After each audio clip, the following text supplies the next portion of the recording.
আমার ছোট্ট বন্ধুদেরকে অনেক ভালোবাসা জানিয়ে আজকে খণ্ডক্ত দিয়ে মাছরাঙা কী করে আঁকতে হয় সেটা শিখে নাও।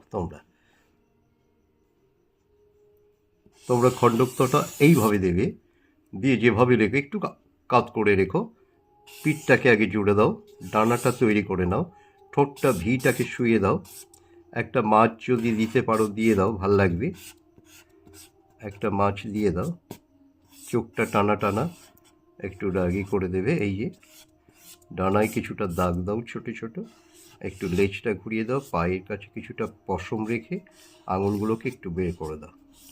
এই যে পুকুরের মাঝখানেই হয়তো একটা শুকনো গাছের ডাল আছে, সেখানে বসেছে মাছরাঙা, একটু জল দিয়ে দেবে, দু একটা মাছ হয়তো লাফও দিচ্ছে, দেখো পাশে,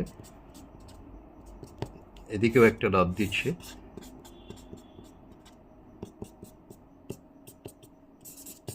একটু ঘাস দিয়ে দাও নিচে, বেশ জলাশয়, ছোট ছোট জলাশয়ে ওরা এসে বসে, দূরে একটুখানি গাছ দিয়ে দাও, তাল গাছ দিয়ে দূরে দিগন্তে।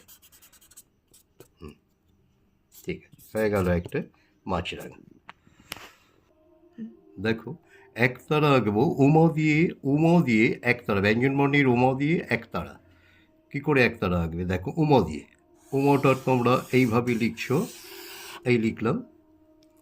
এইবার আমি ওপর থেকে একটা গা ছুঁয়ে একটা লাইন ঠিক কোণা করে ত্রিভুজ অ্যাঙ্গেলে বের করে আনলাম। এই দেখো, জুড়ে দাও, এখানে একটা ডুগির অংশ, এখানে কিছুটা আমি এইখানটা জুড়ে দেবো, একটু ডিজাইন দেবো। এবার দেখো এখানে একটু ফুল করে দাও, পাতা দিয়ে দাও, একটু সুন্দর করে সাজিয়ে দিলে দেখতেও ভালো লাগবে।